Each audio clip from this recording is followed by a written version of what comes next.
믿음의 기도에는 능력이 있습니다.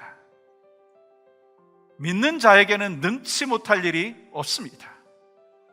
기도는 삶을 변화시키고, 기도는 문제를 해결할 뿐만 아니라 기도는요, 하나님의 뜻을 이루는 능력이 있는 줄을 믿습니다. 그렇기 때문에 우리가 믿음의 기도를 드리느냐 아니면 믿지 않고 기도하느냐라고 하는 게 참 중요하다는 거예요. 그러면 믿음의 기도는 어떤 기도냐라고 하는 거예요. 그 첫 번째는요, 내 힘을 의지하지 않습니다. 믿음의 기도는요, 내 힘을 의지하지 않는다는 거예요. 믿는 자에게는요, 능히 하지 못할 일이 없다는 거예요. 믿는 자의 기도는요, 능치 못할 일이 없다는 거예요. 근데요, 믿음에 대해서 오해를 하고 있다는 거예요. 믿음의 기도는 능치 못할 일이 없는 것은 잘 알고 있지만 믿음이 무엇인지를 오해하고 있다라고 하는 것입니다. 어떤 분들은 믿음을 자신이 갖고 있는 신념이라고 생각합니다. 그래서 어떤 사람들은요, 이렇게 말합니다. 내가 기도했는데 왜 응답되지 않는 거야? 이를 위해서 우리에게 필요한 것이 뭔가요? 오직 예수님의 힘과 능력을 믿고 기도해야 된다는 거예요.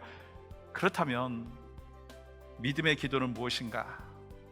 믿음의 기도를 드린다는 것은요, 자신이 원하는 대로 될 것이라고 확신하는 것이 아닙니다. 오히려 믿음으로 기도한다는 것은요, 정반대라고 하는 거예요. 내가 가진 것, 내 힘, 내 능력으로 할 수 없다는 것, 그것을 인정하는 거예요. 오직 주님만 의지하겠다라고 하는 결단이고 고백이다라고 하는 것입니다.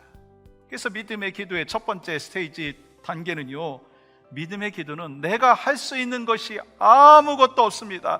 주여 나를 도와주소서. 그 고백이 믿음의 기도의 첫 번째 단계예요.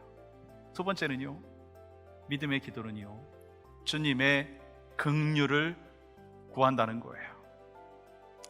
자신의 힘을 통해서 아무것도 할 수 없다라고 하는 것을 깨달으면 동시에 주님의 긍휼을 구해야 합니다. 말로는 예수님을 믿지만 사실은 자기를 믿는 거예요. 왜요?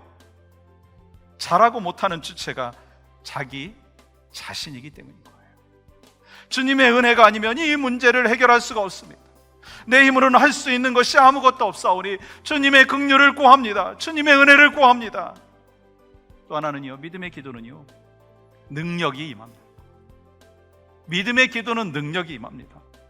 우리가 이렇게 기도하면서 의심하게 되면 주님의 응답을 맞게 된다는 사실을 기억해야 합니다. 그러므로 믿음의 기도 후에 의심하지 말아야 합니다. 그럼에도 불구하고 입술로는 주님의 능력을 믿습니다, 주님은 전능하십니다 라고 고백하고 기도한 후에 너무나 우리는 의심을 많이 한다는 거예요.